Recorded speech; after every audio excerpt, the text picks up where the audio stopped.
sustancia blanca sí hay glía. Sí hay células de la glía, lo que no hay son neuronas. ¿Me expliqué? De todos modos, en términos de patología, a este fondo, ¿qué dijimos que era este fondo ahorita?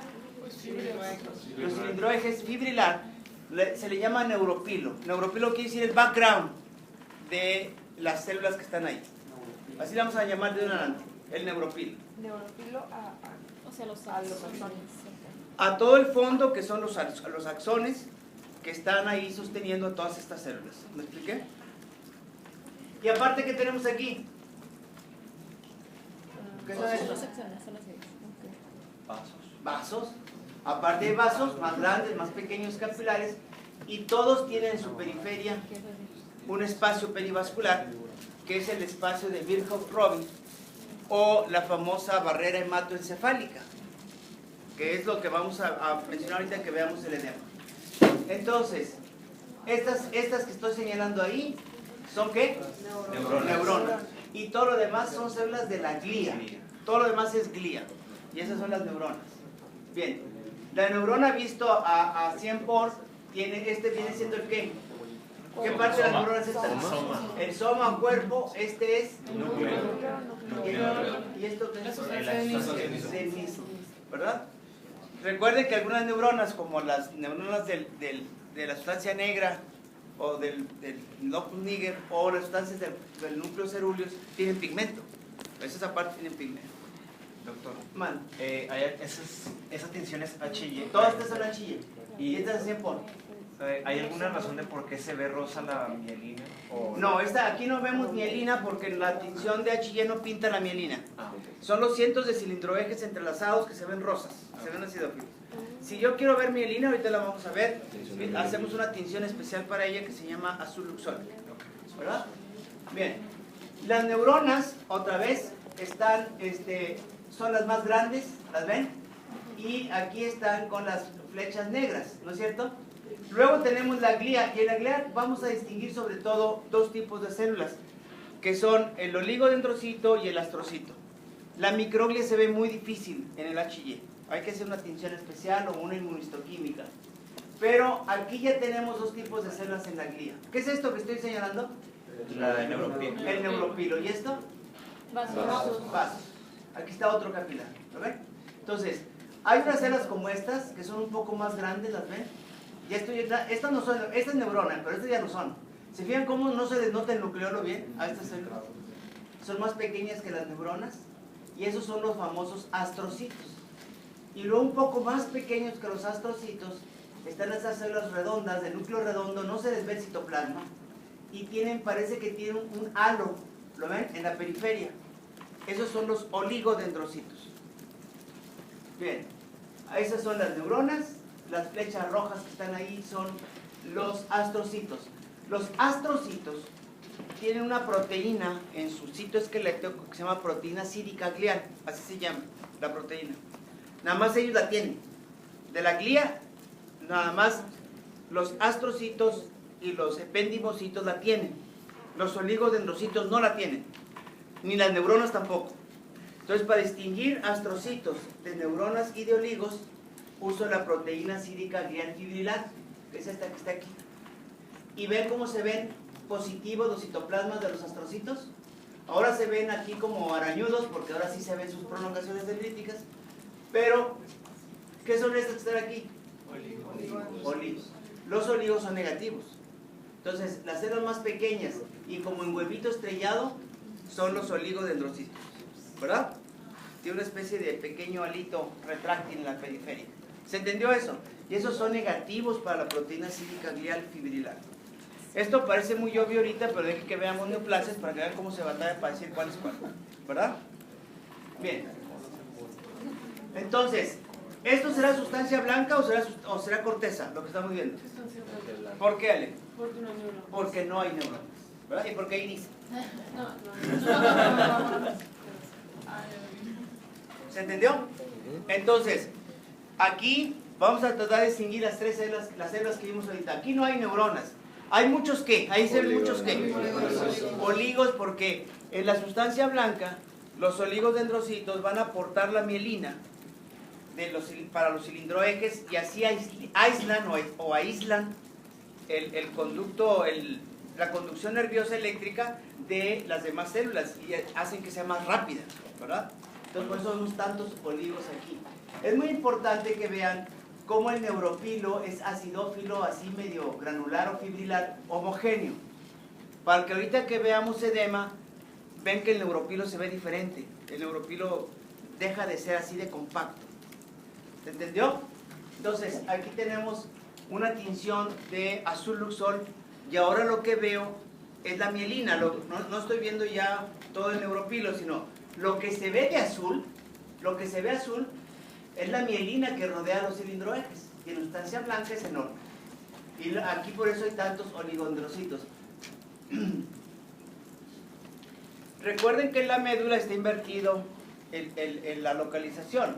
La sustancia gris está en medio, en las astas de la médula, mientras que en los cordones está la sustancia blanca, ¿no es cierto? Entonces, si yo le hago una tinción de azul luxol, lo que se va a pintar de azul es todo esto que está en la orilla.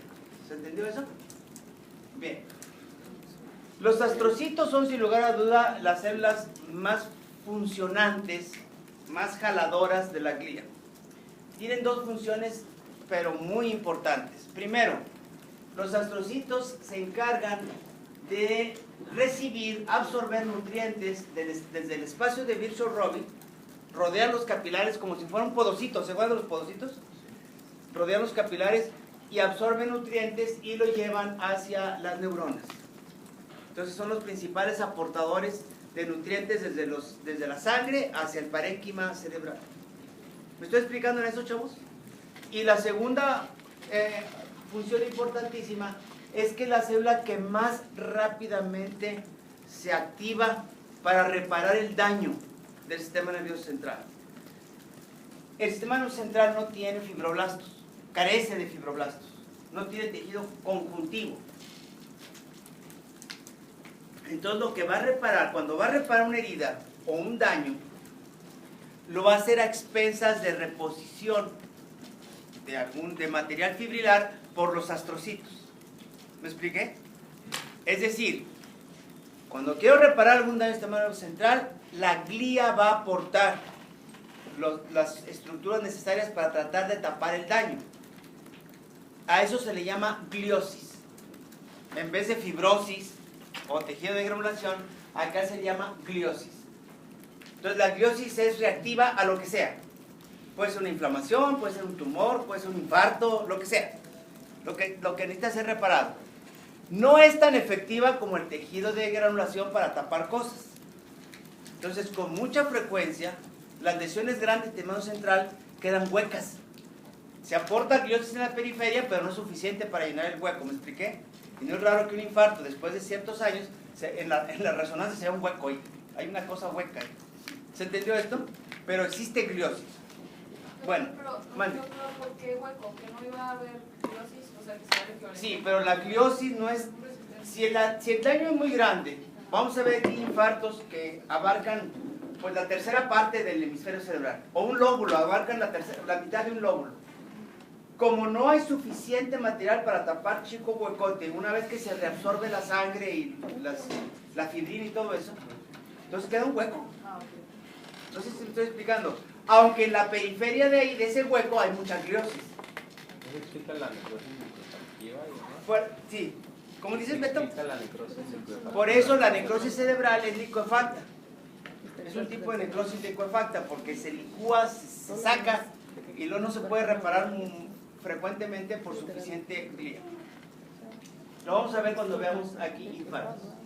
Bien, entonces cuando proliferan, vean ustedes la desorganización, este es un neuropilo, esta es una sustancia blanca normal, ¿no es cierto? Doctor, allá sería el edema, el de arriba. No, todavía no, esto es otra área llena de astrocitos, aquí no hay tantos oligos, ven que son astrocitos. No, esto no es, la gliosis es esto, miren. Esa es una gliosis reparada o reparativa. ¿A qué veo ahora? Está desorganizada la distribución celular. No veo bien la proporción de oligos y astrocitos. ¿Se fijan que no se ve nada de eso? Y ahora aparecen, a ver, pregunta. Estas células que están aquí, ¿las ven? con este citoplasma acidófilo? ¿Las ven o no? ¿Son neuronas? No. ¿Por qué no? Entonces, ¿qué son? No es microglia. No, tampoco es microglia. Son astrocitos. Activado. Pero ¿por qué no se ven como los de ahorita? Porque ahora están, como dijeron ahorita, activados, reactivos, estimulados. Y el término que se usa para distinguir un astrocito normal de un astrocito activado en fase reparativa de gliosis es astrocito. Es decir, perdón, es gemistocito. Para que el astrocito esté activado ahora se le conoce como gemistocito. ¿De acuerdo? Es un astrocito panzón. Wow. Sí, pues astrocito pues es lo mismo. Bueno. A ver, entonces, ¿cómo se llaman estas células de aquí? Gemistocitos. Si a eso yo en lugar de gliosis le digo nada más porque se me pone la gana de decir, tengo un área de gemistocitosis en este cerebro, es lo mismo. ¿Se entendió? Es igual, más que estoy diciendo que hay muchos astrocitos reactivos. ¿De acuerdo? Pero los hallazgos son los mismos. ¿Mandé? O sea, los hallazgos son los mismos. Los hallazgos son los mismos. Lo importante, otra cosa de aquí, obvio, bueno, pues ya que estoy aquí. ¿Ven el neuropilo aquí? ¿Y qué hay aquí? Edema. ¿Ven aquí el neuropilo? ¿Y ven aquí cómo se ve claro el rendón? Ahí hay edema. O sea, estamos viendo cosas cómo se acompañan unos fenómenos patológicos con otros. ¿Se entendió esto, chavos, o no?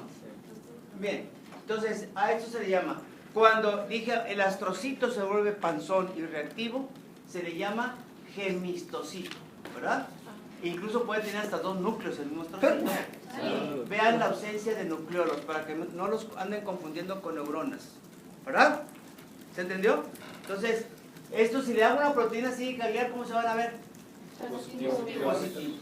¿Los ven? Sí. Otro dato que ocurre mucho en la gliosis reparativa es que el neuropilo se vuelve gordo y panzón. ¿Lo ven? Se ven gordos y con unas fibras muy rosas, muy gruesas. ¿Se entendió? ¿La están mirando? Sí. Esto se le llama fibras de Rosenthal. Rosenthal, con TH, Rosenthal. Que es nada más neuropilo reactivo. Son prolongaciones de los astrocitos muy gruesas, filamentos muy gruesos de los astrocitos. Y son totalmente reparativas en este caso de la gliosis. ¿Me expliqué? Después vamos a ver que hay un tumor que característicamente tiene muchas fibras de Rosenthal, pero ya es una neoplasia. Sin embargo, la fibra de Rosenthal no quiere decir tumor, quiere decir un estado proliferativo, reparativo de la glía. Doctor, ¿esas fibras se ven habitualmente como longitudinales? No, si las cortas a través se ven redondas, ¿las ves? Normalmente sí se ven redondas. Depende, si las, miren, ¿ven esta Rosenthal que está aquí? Sí. Y esta que parecen gusanos. Pero si las corto así a través, las veo así, miren, redondas. Es la misma, nada más que cortada a transverso. Y doctor, ¿y las fibras de Rosenthal nunca quieren decir tumor? O sea, nunca No. ver tumor con esto. No, nunca quiere decir tumor. Quiere decir un componente de la glía. Ahora, hay tumores ricos en fibras de Rosenthal, pero ahí es un acompañante del tumor. O sea, no crean que es sinónimo de neoplasia. Muy bien. Vean, si le hago una proteína cídica glial, otra vez los astrocitos gemistocitos son francamente positivos y otras células de la glía o neuronas son negativas. Claro, existe un tumor, hay una neoplasia que es gemistocítica. O sea, hay un astrocitoma gemistocítico. ¿Qué quiere decir? Que las células que lo componen recuerdan mucho a los gemistocitos. ¿Lo ven? Panzones con el núcleo excéntrico. ¿Lo notan en el citoplasma? Y hay tanto neoplasias, astrocitomas benignos de los gemistocíticos como astrocitomas malignos. Vean el cambio de celularidad y la tipia y la hipercromasia nuclear. Esto es en neoplasia. Vamos a ver esto cuando lleguemos a neoplasias. Nada más les estoy dando una analogía de que así como hay un estado reactivo de la glía, hay neoplasias de la glía donde se usan los mismos términos. ¿Me estoy explicando? Pero ahí se antepone el nombre astrocitoma. Astrocitoma gemistocítico. Y acá no, gliosis gemistocítica, es diferente. O sea, doctor, en estos recuerdan al gemistocito, Sí, pero son astrocitos. gemistocitos. Ah, sí, son gemistocitos. Si yo les hago proteínas sin calidad son positivos. Son gemistocitos pero neoplásicos. Los dos son el mismo tumor. No, los dos son astrocitoma gemistocítico y este es grado 2 y este es un grado 3.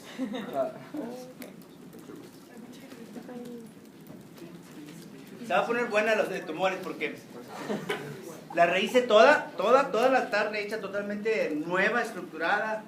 Van a ver lo último que hay en tumores para este verano. Para este verano. Para que ya estén totalmente al tanto de lo que es la nueva clasificación de los tumores tóxicos. Pues ahora sí, Doctor, la volví a hacer toda la ¿y eso viene en el Robbins? No, no viene en el ¡Oh, rock. qué fancy! Pero lo van a aprender como dogma de fe. O sea, de lo que yo les digo, eso es cierto. O les paso la nueva clasificación de la WHO y se la aprenden de memoria. No, dogma de Es un fe. libro así de tamaño. Dogma de La fe. clasificación de los ¿Y entonces de dónde podemos leer? ¿De ningún lado? No, más que sí, ahí? sí se puede. Absorber. Le di a la doctora Irma, yo creo que lo va a subir a Blackboard, un artículo que es la sumatoria, es el abstract de las principales modificaciones a la clasificación de tumores que se hizo a mediados, un poquito ahí como en septiembre del 2016. O sea, entiendo. Y ese artículo está muy bueno, es un abstract, así en 3 hojas pueden ver de qué se trata, para que luego entren aquí, porque no viene el Robbins no viene. Pero cuando lleguen a clínicas, todas las sesiones que hemos tenido desde 2016 para acá con la escuela, ya con la cátedra de neurocirugía, o sea, la clínica de neurocirugía, que son los jueves, ya estamos trabajando nada más con esa clasificación, ya se dejó la otra atrás, ¿verdad? Entonces ustedes tienen que entenderla para cuando lleguen a clínica. Entonces no tocamos el Robbins, hay partes que... Sí, hay partes básicas que todavía, grado 1, 2, 3, 4 todavía cuentan, pero ya IDH y ATRX y otras cosas ya, pues esas son nuevas. Y por ejemplo, que de cada Vamos a esperar a que lleguemos a tumores. Vamos a llegar a tumores y ahí vamos a ver todo lo que estamos viendo. Bien. Los oligos, como dijimos, son los encargados de producir mielina. Son las células que están en todo el tracto nervioso central, rodeando los haces, las vías nerviosas que ya vimos aquí. Y por lo tanto suelen aparecer en la sustancia blanca como filas indias o en tándem o pequeños tándem de 4 o 5 núcleos seguidos rodeados por su espacio claro. Pero también pueden aparecer, esos son los astrocitos que están en los tractos nerviosos, perdón, los oligos. Pero hay otros oligos que están cerca de las neuronas, en los núcleos, y que los rodean y se llaman astrocitos satelitales, ¿verdad? Y esos... oligodendrocitos satelitales, oligos satelitales. Y estos oligos están dando mielina a las dendritas. ¿Me estoy explicando en eso o no? Ahora bien, uno de los principales cambios que ocurren tempranamente cuando se daña la neurona es que empiezan a notarse más los oligos que están alrededor de ellos. Y eso se llama satelitosis. La satelitosis son el aspecto aparente de los oligos que rodean a una neurona. Y eso quiere decir que esa neurona se va a morir. Doctor, ¿y las fibras de Rosenthal no es una región también de los oligos? No, es de los astrocitos. ¿De los astrocitos? De los astrocitos. Las fibras de Rosenthal son de origen astrocito. Entonces, la satelitosis es Oligos. muchos rodeando una neurona Sí, mira, aquí tienes ven esta neurona y tiene 3 oligos alrededor. de funeral. ¿Verdad? Esta neurona se va a morir. Como las de ustedes. Ven, ven. A ver, entonces, ¿esto qué es? ¿Y este? No, es Es un astrocito. ¿Y estos? Y estos oligos. Células satelitales oligos. ¿Los ven? ¿Ven la diferencia entre los astrocitos y los oligodendrocitos? El núcleo es más grande, el halo perinuclear. El núcleo más grande del astrocito, ¿verdad? Bien, el epéndimo también es una célula de la glía. Es una célula epitelial cúbica o a veces cilíndrica que está recubriendo todo el sistema ventricular. Es el que recubre todos los ventrículos, ¿de acuerdo? Tiene cilios focalmente, en varias áreas tiene cilios para empujar el LCR a través del sistema ventricular. y también cubre los plexos coroides. Recuerden que los plexos coroides es el sitio donde se forma ¿qué? El LCR. Entonces aquí el ependicocito se vuelve muy bajito, cúbico bajo, y está recubriendo los capilares. Y la formación de LCR es pasiva, totalmente es una transudación pasiva. Depende de la presión arterial dentro de los capilares. A mayor presión, mayor transudación. A menor presión, se apaga. Sin embargo, ese tipo de cambio natural hace que permanezca constante la cantidad de LCR que tenemos nosotros. Usualmente son 150 mililitros lo que está circulando en el sistema nervioso central, y se está reabsorbiendo la misma cantidad que se está produciendo, porque tanto la producción como la reabsorción es totalmente pasiva. Bien. Y como dijimos, las de la microglia no son células de la glía, son células monocíticas que desde que se forma el sistema nervioso central se quedan residiendo ahí, pero se originaron en el celoma o en la médula ósea y van y se residen ahí y ya se quedan, pero son también altamente capaces de responder a el daño, pero como si fueran un macrófago, es decir, un microbiocito o un monocito residente de ahí se transforma en un macrófago gordo, transparente, y empieza a comer lo que hay ahí. ¿No me estoy explicando? Para que el astrocito comience a reparar. ¿Se entendió eso o no? La mejor manera de ver los microbiocitos es cuando hay una muerte aislada de una neurona. ¿Por qué? Porque entonces tratan de comérsela. Y eso se le llama neuronofagocitosis y lo hace la microbia. Doctor, ¿y cómo diferenciamos eso de una satelitosis? Bueno, no. Aquí lo que pasa es que son muchos, ¿los ves? Sí. Y además no tienen los halos perinucleares. Esta célula ya pasó de ser un futuro cadáver a ser un verdadero cadáver. Y entonces ahí ya no tiene núcleo, ¿lo ves? Ni nucleolo, es una mancha ahí. Y eso se llama una neuronofagocitosis. Bien. Entonces, en esta gráfica que tienen ustedes ahí en su pantalla o acá arriba, a ver, Rebe, ¿qué son las flechas amarillas? Déjenla sola. Las amarillas, ¿qué son? Oligo, no sé qué. Fuerte, dilo. Oligodendrocito. ¿Quién está de acuerdo con Rebe? ¿La flecha cuál? Ajá. ¿Quién está en desacuerdo con Rebe? ¿Quién no está de acuerdo que sean oligos? ¿Oscar? Por eso, pero ella dijo, la palabra dijo oligo. ¿Tú estás de acuerdo que son o que no son? Pues si son satélites o no, nomás son oligos o no son oligos. Son oligos. Pues sí. ¿Las flechas azules? Son neuronas. ¿Las flechas mostaza? ¿Qué? ¿O naranjadas? ¿O qué color es este? Naranja. ¿Por qué está este? Y ese que, Ah, ajá. sí, no, ajá. Sí, porque ¿Qué es esto? Ah, es un vaso. Es la ¿Por qué está barrera ahí? hematoencefálica. Para estar la barrera hematoencefálica. Entonces son astrocitos. Nutriendo. ¿De acuerdo? Esos son naranjadas. Y las amarillas, como dijo Rebe, son los oligodendrocitos. Muy bien, Rebe. ¿Se entendió esto? ¿Esto qué es?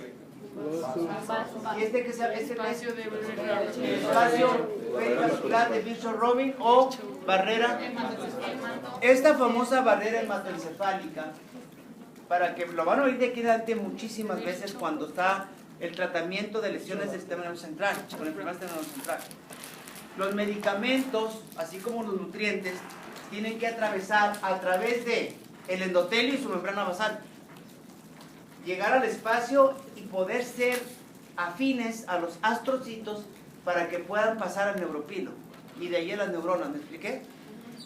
Si eso no sucede, entonces esa sustancia, llámesela como se llame, no pasa barrera hematoencefálica y no tiene caso dársela al paciente. ¿Me expliqué? Y hay los neurólogos y todo el mundo, ustedes van a tener que aprender medicamentos que de entrada no pasan barrera encefálica, las que la pasan muy rápidamente y las que la pasan si das otro medicamento que le ayude. Eso lo van a tener que aprender ustedes, ¿de acuerdo? Doctor, Manda. ¿y luego por qué dicen que luego hay medicamentos que sí que pasan la barrera solo cuando hay meningitis? Pues te digo, hay condiciones donde dices, así como das otro medicamento, si aquí hay una inflamación y tengo un espacio muy aumentado y un endotelio muy hinchado, hay cosas que lo atraviesan más fácil que otras en esas condiciones, pero son diferentes, ¿no? Lo más importante es, quiero darle un anticonvulsivante a mi paciente para que le calme las crisis convulsivas. Tienen que pasar la barrera hematoencefálica. Quiero dar un antibiótico que me ayude a controlar lo que trae ahí de meningitis o encefalitis. Tienen que pasar la barrera hematoencefálica. ¿Me expliqué? ¿Se entendió esto? Bueno, eso lo van a ver después, en algún otro lado. Bien. Entonces, vamos a ver una de las principales manifestaciones, de las principales alteraciones que tiene el encéfalo ante muchos mecanismos patogénicos es que aumente la presión intracraneal. ¿De acuerdo? Fíjense cómo hemos mencionado la función de las células y para qué sirven algunas de ellas. Son totalmente estereotipadas. Lo que les acabo de decir, así sucede siempre, si es un virus, si es un balazo, si es una enfermedad de Alzheimer, si sea lo que sea. Así van a hacer siempre lo mismo. Si lo hacen más rápido, más lento, si lo hacen en un área y en otra no, depende del factor etiológico y de factores ambientales. Pero la acción celular va a ser siempre la misma. Entonces el cerebro no tiene ninguna capacidad así media, ¿cómo se dice? Versátil de responder a diferentes acciones. Siempre responde igual.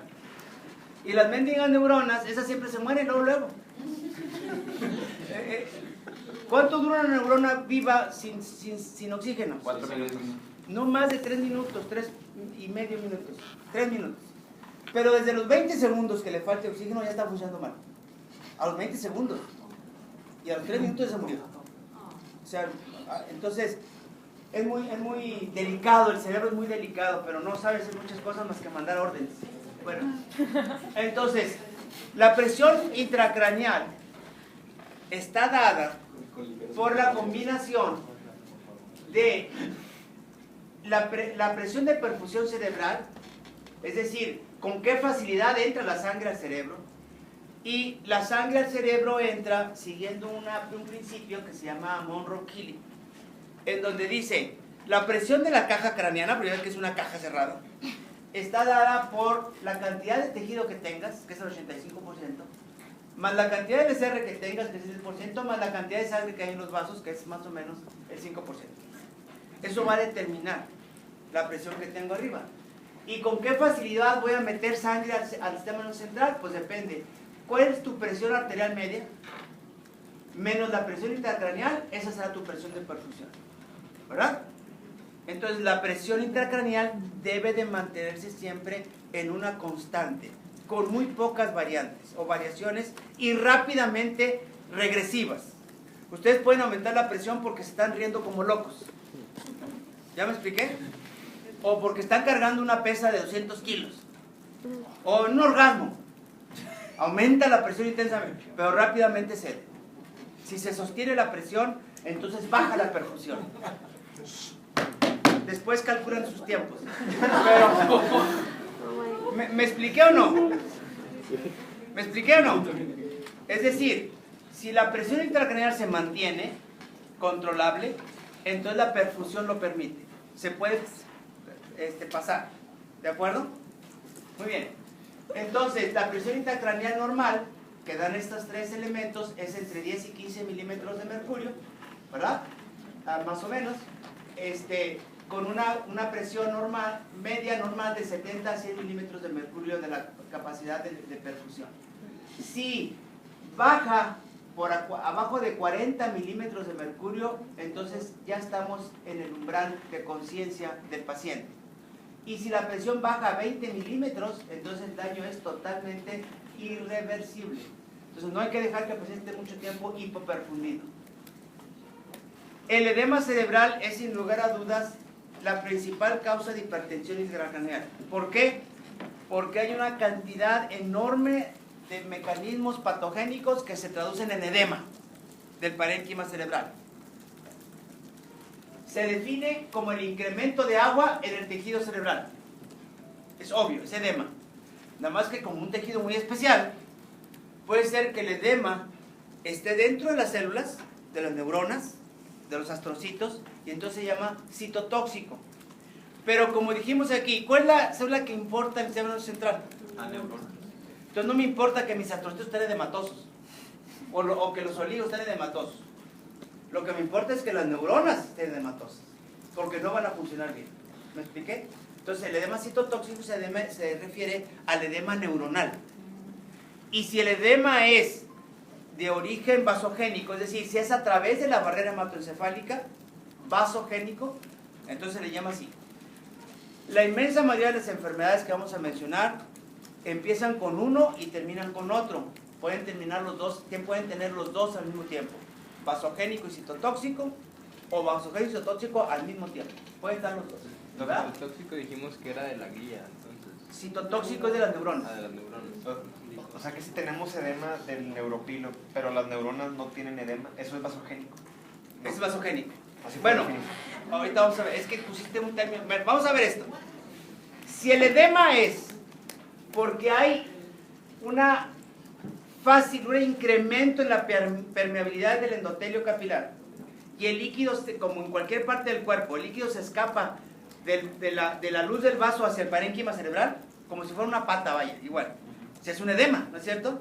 Eso es vasogénico. ¿Se entendió?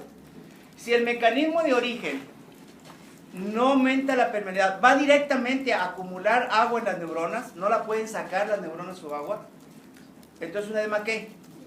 Citotóxico, típico. La intoxicación por monóxido de carbono, ¿verdad? El paciente que está dentro de un incendio está respirando puro humo, él va a tener un edema citotóxico y se nos va a morir de citotoxicidad. ¿Se entendió eso?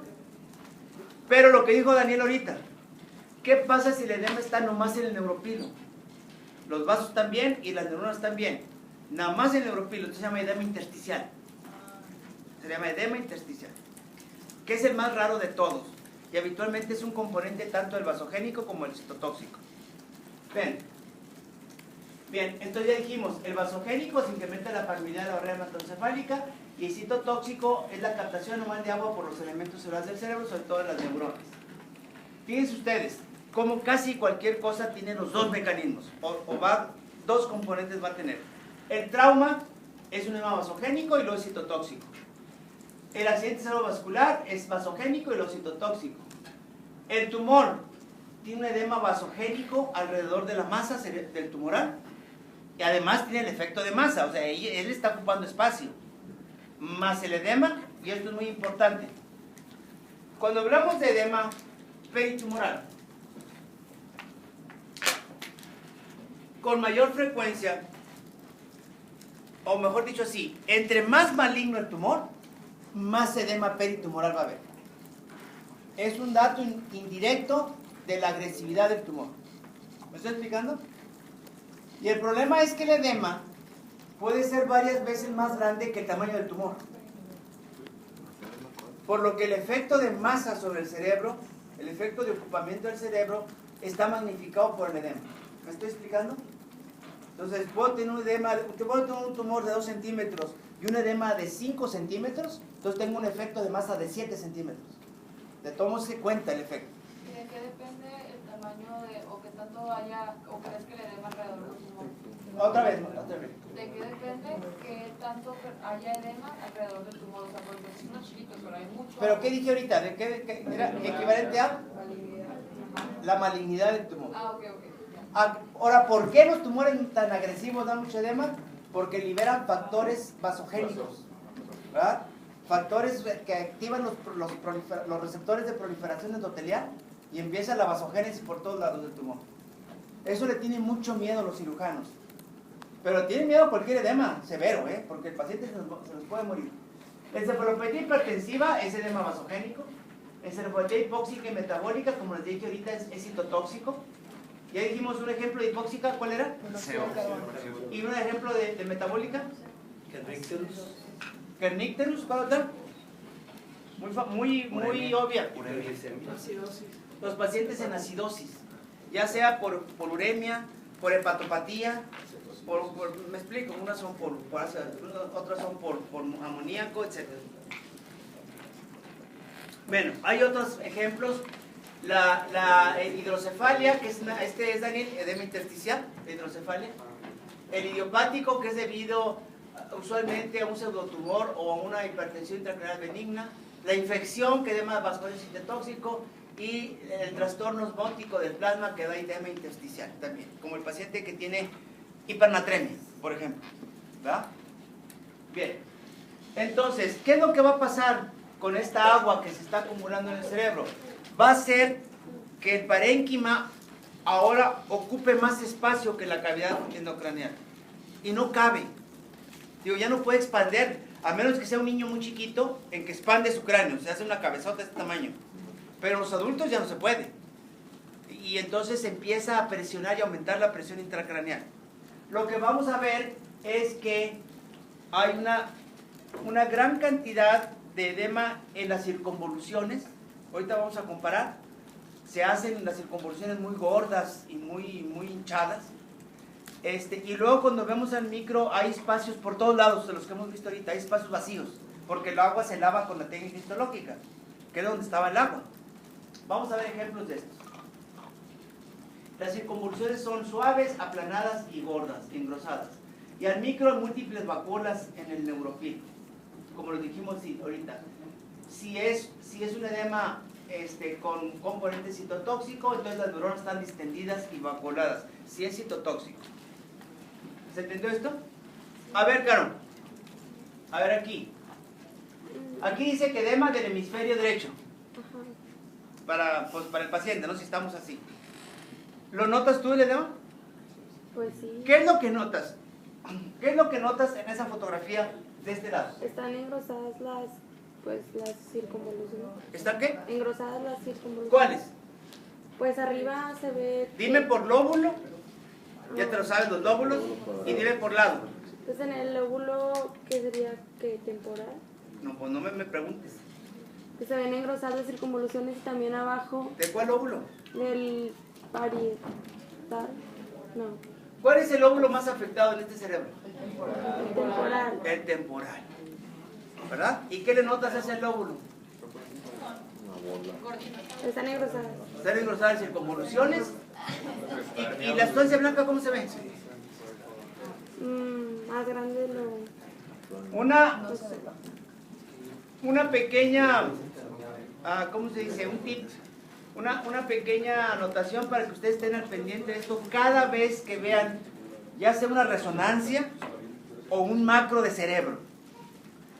Comparen un hemisferio con otro, comparen una zona con otra. Si ustedes están interesados en una zona en particular, compárenla con el otro, del otro lado.